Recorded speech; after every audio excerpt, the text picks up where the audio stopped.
Hello and welcome. My name is Joe O'Mara. I am the head of aviation finance with KPMG. And on behalf of KPMG and Airline Economics, I'm delighted to be joined today by Firoz Tarapore. Firoz is the CEO of DAE Capital. Firoz, delighted you could join us today. Maybe before we get into our questions, you might tell our listeners, who most of whom I'm sure will know, a little bit about DAE. Sure. So, Joe, first of all, thanks for doing this in this virtual format. It's a kind of funny environment in which we're trying to do our business, all of us. But DAE today is a company that does two things in the aviation space. One is aircraft leasing, and the other one is engineering. And in both of those positions, both of those segments, if you will, we have leading market positions. So on the leasing side, we are a top 10 lessor, and on the engineering side, we run one of the region's foremost aircraft MROs that's based out of Amman, Jordan. Our aspirations are to do more than leasing. We currently have engineering footprint, and we are nurturing both sides of our business as we speak. And Rose, maybe looking on the airline side to begin with, we're now, I should say, we're recording this 3 days before Christmas. We're more than 9 months into the pandemic. We've had unprecedented impact. As you sit and look at where we sit now at your airline customer base, how do you see performance, and how is that split amongst the various geographies in which you operate? So, look, as a lessor that has 100 plus airline customers in 60 plus countries, we kind of see most of what's going on. And our observations are not that different, we would hope, from the larger lessors, because we all kind of look at the same data, if you will. But from our standpoint, the first big observable difference is that large domestic markets are doing way better because of obvious reasons. And large international markets are substantially behind and need a lot of work to do before they can hope to deploy their fleet at anywhere near the same rate at which they did in 2019. When we then look at the regions, if you look at the US, we've seen a slow but steady recovery. There was a bit of a hiccup in October where I think there was an expectation that the second stimulus package would kick in. It didn't. Last night, the House and the Senate approved a package. President is yet to sign it. We don't know what's in it for the airlines. We will know that soon. And so I think that the US is really a pretty decent market from our perspective. Asia, led by China, but outside of China, it's pretty spotty. And Europe, I think, is the biggest kind of unknown for us, as lots of different things continue to both drive up demand and then all of a sudden drive down demand, as we saw in the last couple of days when the UK announced that it has a new variant, and a lot of countries, I think 30-ish by now, that have declared a travel ban of some sort from the UK. So I think for us it's uneven, but we see domestic markets doing well. And now that the vaccine, there's 2 of them approved, as we know, in the US, 1 in Europe, I think that will accelerate demand once we figure out whether this new strain of virus is something that we need to be worried about brand new, or it's something that can be contextualized within the context of something that doesn't make people sick in the same way that the old one did. For us, it's kind of wait and watch, carrier by carrier.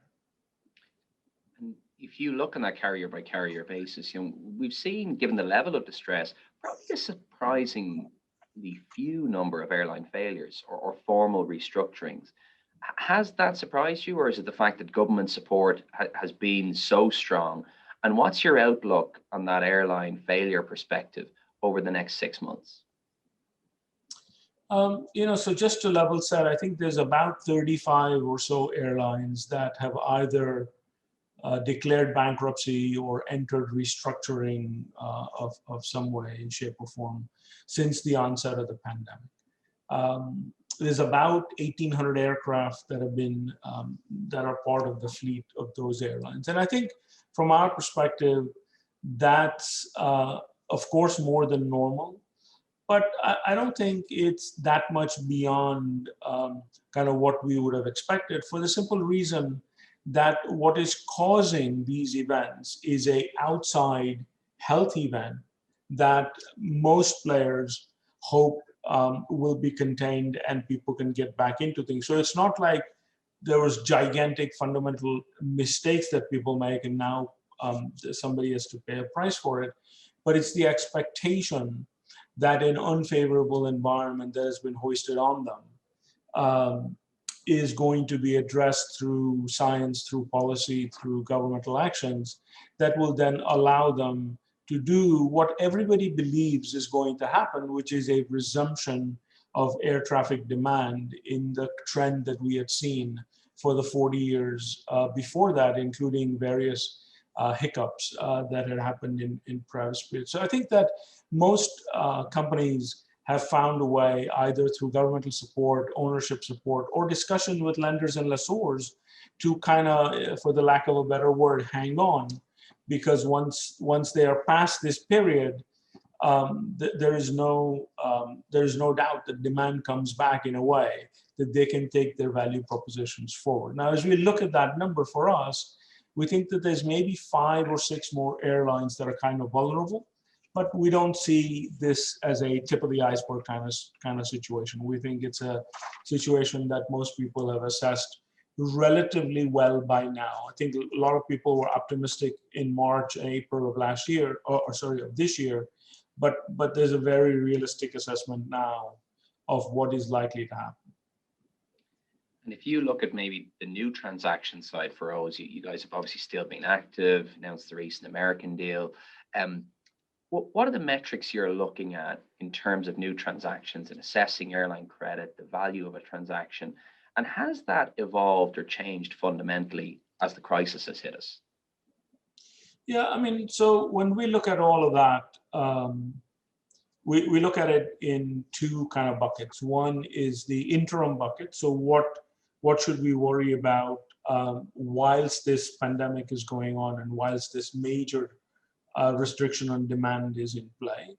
And there again, I think there is no dispute that liquidity trumps just about everything. So liquidity risk becomes very important to us, and obviously there is derivatives of that, meaning access to additional liquidity, or either from owners or from markets, et cetera, et cetera. And we've seen selected governmental measures come through, mostly in the developed world, if you will.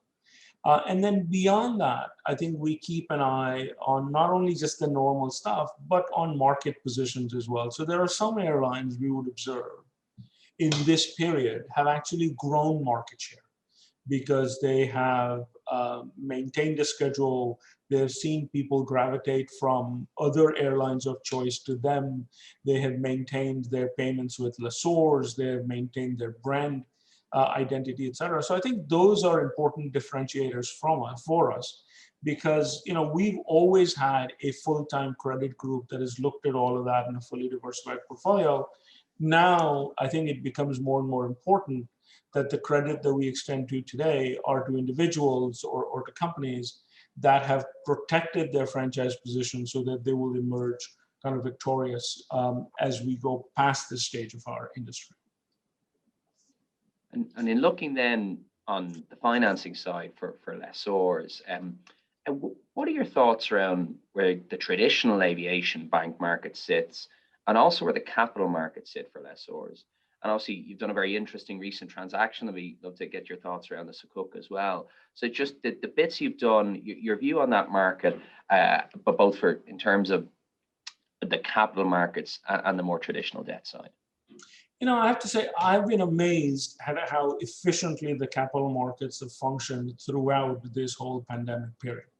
And not just for aviation credits, but for credits in general. So I think, as you well know, when the investment banks have been reporting their numbers, their debt numbers, their underwriting numbers are through the roof because people are accessing liquidity, building up their war chests, fortifying their positions, et cetera, et cetera.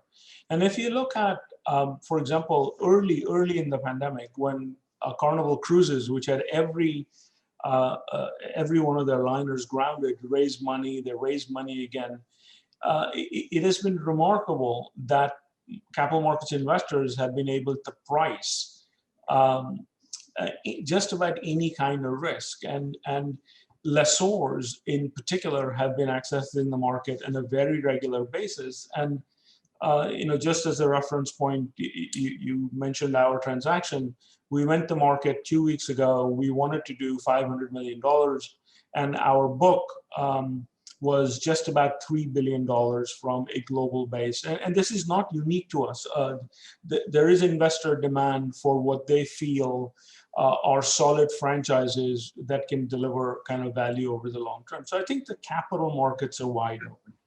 And as it turns out, a lot of the lessors over the years have relied or shifted their reliance on capital markets away from the traditional kind of secured financing, if you will.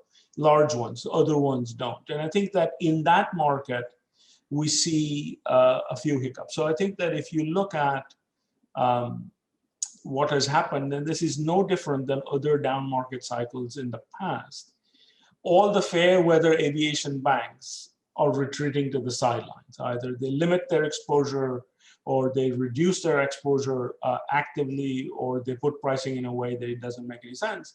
And the number of true aviation banks that remain, you can count kind of on the fingers of one hand. Those banks are there, those banks will always be there. But it's those other banks who will kind of step back. And I think that this is where longer term, we would say that aviation is a long cycle business.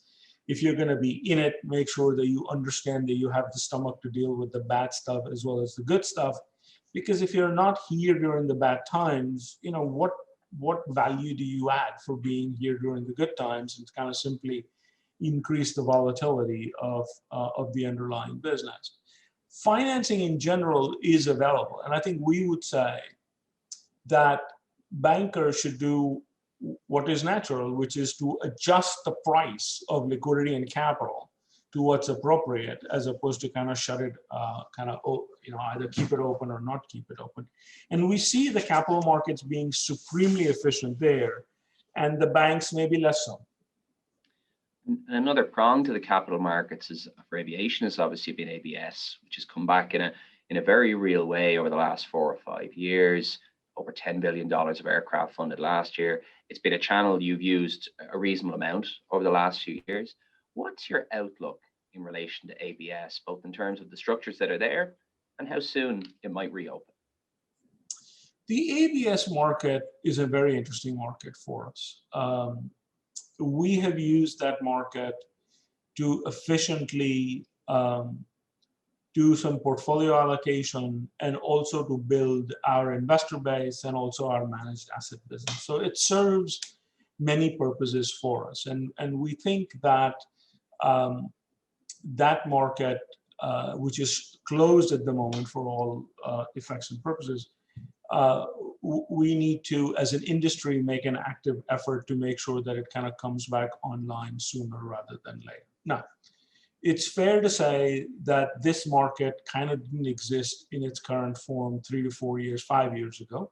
And a lot of the investors who are in these transactions, not just for us, but for other lessors as well, are indeed investors who have only seen the up cycle of the market. And it's fair to give them some time to figure out which servicers are going to kind of differentiate themselves in this market. So kind of separate the wheat from the chaff, if you will, because in the last 3 or 4 years, just about anybody who claimed to have any capability set was, okay, fine, you're a lessor, and there was hardly any pricing distinction given to lessors who had amazing capability sets versus lessors who set up a 5-person shop and said, don't worry, we buy everything from the outside. It won't, you won't see any difference. We have to see whether that value proposition has held true and which ones performed. And I think it's fair to say that investors who have seen only one side of the cycle need some time to see that. Once they see that, I think the market will come back stronger than ever. And our hope is that it'll come back with a very unique price distinction where people who outperformed during this cycle will be rewarded with a different price structure in the ABS market than people who did not do well or do not have a record to begin with. And shifting gears and looking at the OEM side, what's your view on their behavior over the course of the crisis to date? And do you think that the impact of this crisis might make a material change to how the OEMs interact with large-scale lessors? Well, you know our view on this. We've been relatively outspoken. So just as a level set, we are the only one in the top 10 large lessor group that does not have a speculative order with the OEMs, simply because since the acquisition of AWAS in 2017, we've never found the value proposition to actually make any sense. Now, you know, it is obvious that production rates are too high. We see that going down. Over time, so 5 years on, I think it'll all be fine because the increase in population, demographics, disposable income, et cetera, will cause and drive air traffic demand. But in the meantime, I think what this situation has highlighted, and it was not hidden before, is that the business model that the OEMs have deployed for sales to the lessor channel is busted, because they sell to lessors a incredibly large portion of their production without verifying a bunch of things, which include kind of the wherewithal of the lessors to be able to absorb periods like this, calibrated with demand, et cetera. And then when stuff like this happens, you find out that, oh my God, we shouldn't have done that. Now, I don't know how you put this genie back into the lamp, because right now there's 15 plus lessors on each of the large Boeing and Airbus programs. And I think one can reasonably argue that that's way too many. How you go about rationalizing the number of aircraft that goes into this channel, the number of qualified lessors that you ultimately need as partners, is a task that I think is a very challenging one, and a one that OEMs must address, because if they don't, the ultimate harm will come to them. In the interim, they'll harm others like us, but the ultimate harm will go to the OEMs, because if you think about it, what will ultimately be diluted is the brand. I think it's not lost on anybody. We're probably the only ones being vocal about it. But I think the OEMs will need to pay more attention to how they solve this. It's not an easy one. And keeping with the metal side, Firoz, what's your expectation over how the pandemic will impact on aircraft retirements, and how that impact might bleed into the aviation finance market? You know, I think it's a little too early to tell, other than the obvious truths. You know, so the older stuff is going to go a little bit faster, and all of the things that people kind of talk about. But at the end of the day, I think there are two things or three things that kind of become obvious. One is all these different variants that in the good times people dream about to kind of take step up by 30 seats or 40 seats. One is to kind of legitimately question whether all of that is really needed in the marketplace. And in terms of a flagship product, you know, we know what's going to happen to the 380. We know where the 350 sits, the 787 sits relative to that capability set. So I think one of the bigger things that we are now watching out for is whether Boeing can really get their act together on the 777X. And if they do, which we're really hopeful that they do, it could be the new flagship. It could be a game changer, because on two engines, it allows a complete redefinition of what it means to be a luxury airline, and do it in a way that people can reliably kind of make money. So I think that as we look at what we do, our underwriting envelope has been very, very tight around a few select kind of aircraft types. And we're going to focus on that. And we don't kind of get distracted by any of that. So we're not probably the best people to ask about what is likely to happen to some of these classes, because we don't, our experience in them is mostly a legacy experience and not very sizable. And then looking at, we talked a little bit about the airline distress at the outset of our conversation. The logical follow-on from airlines seeking deferrals, the cash flow squeeze at that level, is that will feed into the lessor community. We talked about all the liquidity that's out there and the larger players having significant buffers, but you would still expect some distress to follow into that market. The only one we've seen to date is probably the very public scheme of arrangement that Nordic entered into. But what are your thoughts around lessor distress, how that might feed in, and when or if we will see more formal debt restructuring within the leasing community? I think that if you look at what most large lessors have done in terms of raising liquidity and strengthening their liquidity profile, I think the result has been nothing short of exceptional. So I don't expect anything to happen that is a restructuring, if you will, because the markets are functioning correctly. And all the lessors, at least the observable ones, have behaved in such a responsible way that maintaining the right liquidity, maintaining the right profile of liquidity has been paramount in the marketplace. I think you saw in the last, I think 2 days or 3 days or whatever, Fitch took action on 2 very small lessors, downgrading them to CCC and CC respectively on liquidity issues. So I think those are the 2 potential lessors that Fitch has flagged as lessors that might have liquidity trouble. Other than that, I don't think there should be significant restructurings in the business simply because everybody is dealt with in, I believe, a fairly responsible way. The corollary to the distress is the opportunity side. So if you say we are now at the restart or the commencement of a new cycle, what opportunities do you see out there in the market at the moment? So I think when we look at what we have seen in the last 8 to 9 months is that because we were free to focus on new opportunities, which means not restructuring order books and so on and so forth, we were able to have a very good quality discussion with our airline clients. And just as a reference, we talked to about 250 of them on any given day. And what we found was the quality of the discussion was different because we had a large balance sheet that was open for business, and people wanted to kind of really engage and find out what we could do. We were distraction free.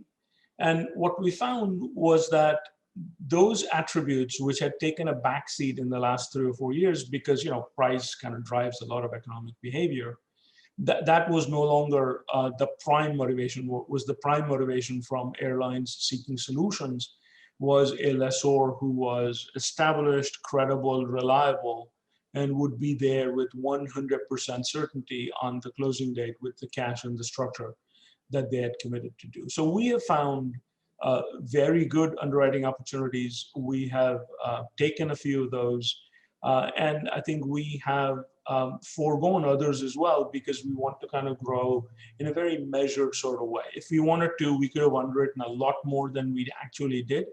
But I think for us, getting to the right clients with the right asset type, the right financing, way more important than just kind of growth alone. What we would say to airlines in this environment going forward is kind of don't forget the first principles, meaning it's always great to have price, but in bad times, what you also need are people who are going to be there with proper balance sheets, with proper solutions, and with an ability to deal with things that happen when markets like this come around. So an understanding of what the right restructuring answer should be, an understanding of incremental commitment to support asset growth, et cetera, et cetera. And I think this market has highlighted that with the right partners and a right partnership approach, airlines can actually gain market share during these bad times. You see, I won't name names, but you see a couple of these LCCs who have really performed on an exemplary basis, better than certain flag carriers who you would have associated some kind of credit quality with, and making sure that their growth runway is intact by behaving in exactly the kind of way that a partner would behave. So I think aviation financing, we hope, reverts back a little bit to first principles than it has in the last 3 or 4 years. And ultimately, that I think calls for a better industry structure in the airline side. And do you see that bringing in some more rational pricings? We've obviously had this conversation a year ago and before, you know, a number of newer players into the market that was squeezing price to sometimes an irrational level in some views. Do you see this being, you know, a potential tightening of the market, a return to maybe a greater concentration of larger lessors, and how that will feed into pricing? What are your thoughts in that respect? You know, look, as you know, I've been in this financial services businesses for 35 years now, and I can tell you only one thing with certainty, that the pendulum always swings too far one way or the other. And there is hardly, and there's just physically no way for an equilibrium, if you will, to exist for extended periods of time, because once people see equilibriums, they, by definition, join to make that situation not quite so equal. So I think what we would say is that today, pricing properly reflects the risks that are underlying in our business. It is without a doubt that if you look at it 5 years from now and everything is normal, that there will be incremental liquidity in the system and pricing will compress again. And that phenomenon is not going to change. I think for us and for a lot of our larger peers, we underwrite with a great degree of care, with a great degree of discipline. And I think being able to pull other levers just to adjust for change in headline price allows us to maintain margins at a very consistent level. So I think that, yes, there was disruption, but if you remember, we underwrote our normal $1.8 billion, even when market pricing was a little bit soft in 2018, 2019. And we're going to do the same now. Net basis a little lower. And I think we'll kind of do that going forward. I think these periods for us are opportunities to make sure that we increase the credit quality of our portfolio, the diversification of our portfolio, and in general, make the foundation of our house better for the next 10 and 12-year period that we write the leases for. Pricing is it is what it's going to be. Some days it's going to be higher and some days it's going to be lower. And we pull the other levers to make sure that our margins kind of deliver on a steady state basis. Now, I think from an airline perspective, we hope that that there's some balance between, yeah, we have to take the cheaper price, and we have to make sure that our partners are with us when things go bad. And can I ask then, Firoz, if you look at, you know, if we posit that there will be a recovery, we can question over how long that will be. But you know, you would expect air travel growth to come back. You're going to need huge amounts of capital to continue to fund the space. How do you see, or where do you see that investor population coming from? We've seen obviously a maturing of aviation finance, and lots of new investors come to the space over the last decade. Do you see it's those players that will continue to fund it, or do you see something like this, you know, profound impact that COVID has had, bringing a bunch of new investors in? Yeah, I mean, if you take a historical perspective to this, you know, aviation as a separate asset class did not exist right after the global financial crisis, and there has been a conscious effort to develop aviation as an asset class, and as a result, we've had enormous inflow of capital into the business at various ends of the spectrum, if you will, all the way from senior to equity. You know, if you ask me what it's going to look like 5 years from today, I will tell you my prediction would be that there will be a ton of new investors compared to what we have today. But what will also be equally true is that there's a fair number of investors today who will not be in this space 5 years from now, simply because of either relative value difference or because they said, oh, I didn't appreciate that this could also happen, et cetera, et cetera. And so I think the effort for new investors is a constant one, because this asset class is now a real asset class, and an asset class that can offer clear distinctions versus some others. And that, in my opinion, will continue to attract a much broader a set of investors, not just investor types, but also around the world. I mean, if you looked at it 5 years ago and said, oh, how many people from, I won't name the country, but how many people from X country in Asia or in the Middle East were aviation investors, the answer would have been zero or very close to zero. Today, if you ask that question, it's a very, very different answer. So I think that not only that, but the maturity within those markets, I think, will continue to increase, simply because of what we've been able to demonstrate, that this asset class can produce significant above average returns on a risk-adjusted basis. And how have you seen, for those that have come to the space in recent years, how have you seen their levels of sophistication develop, and where has that focus been?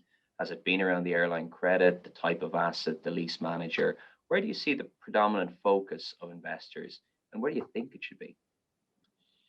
I think that, we sit in a unique place. As you know, we're headquartered in Dubai, and therefore we talk to investors who are regional, a lot in Asia, and of course in Europe and the US as well. And whilst we find that when we are dealing with investors who have been in this sector for a while, the questions are very different than when they come from first-time investors, whether they're in the US or in Asia.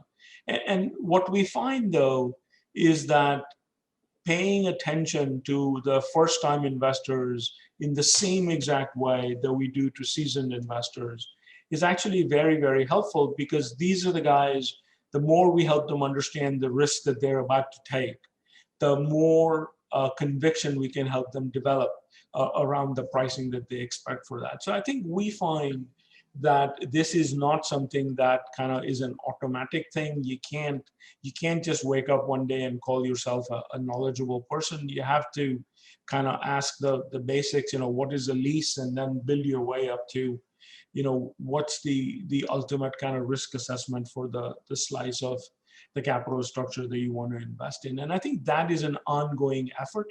And by definition, therefore, sophistication can only increase as we get more and more people kind of familiar with and comfortable with what it means to be an investor in our sector. Picking up on a thread that I'd say is increased on the news agenda when we would have discussed the kind of key issues about 12 months ago, but a step back now as airlines focus on survival, is around ESG, sustainability.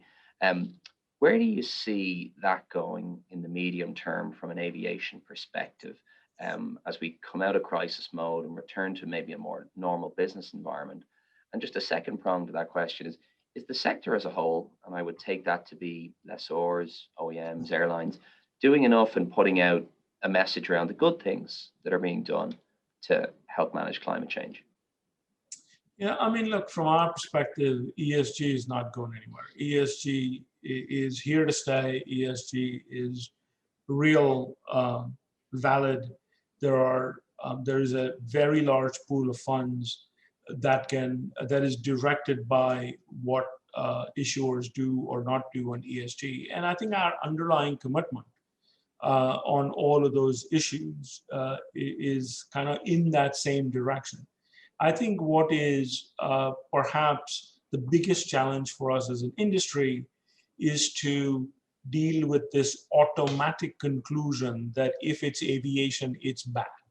That because of this massive whatever thing that comes out of it, that necessarily is a pollutant. And I think Boeing has done a phenomenal job in trying to educate people about the contextual nature of the emissions in our business. But I don't think there is that body of work that automatically leads people to say, yes, it's aviation, but. So I think we do need to do more work there. And individually, I think a lot of us are doing exactly what we should be doing in maintaining newer aircraft, more efficient aircraft, all of the things around how we live and work together, and all of the things as it relates to kind of how we run our companies and how we deal with our communities. So ESG is here to stay from our perspective, and we hope we're doing more than our share. And just finally, Feroz, as we look out over into 2021, what are your optimism levels with your DAE hat on? What are your hopes and expectations over the coming 12 months? You know, I will tell you our point of view with one little kind of asterisk, which is the stuff that came out of the UK yesterday, day before yesterday. Before that, you know, remember a lot of the people, IATA, Moody's, etc., said that recovery is a 2022, 2023 event, and some even more pessimistic scenarios. And we've always maintained that our central case is around a significant acceleration of demand in the summer of 2021, maybe not exactly to 2019 levels, but a significant acceleration of demand for the summer 2021. We think that that is still the case, the central case from our perspective. And if you look at what the CEO of certain airlines, CEOs, of certain airlines have said in the last week or so before Britain's announcement yesterday, is that their bookings for summer 2021 were absolutely through the roof in terms of the number of aircraft that they will need, et cetera, et cetera. So we think that there is a pent-up demand, and as soon as people can feel comfortable on the convenience and the safety factor, and I think they had, and we don't have massive setbacks like, you know, the UK one could be one, but I hope it isn't, or some reversal on the phenomenal progress on the vaccine front, that I think that central case is still true. If there are some adverse developments in the next 45 days or so, because we will see very large number of people by then having taken their second doses, we will reassess. But short of that, our central case still remains a significant acceleration of demand by summer 2021. Feroz, I would like to thank you for a very interesting discussion and some great insights, and wish you and DAE all the best over 2021. Thanks. Many thanks, Joe. Same to you.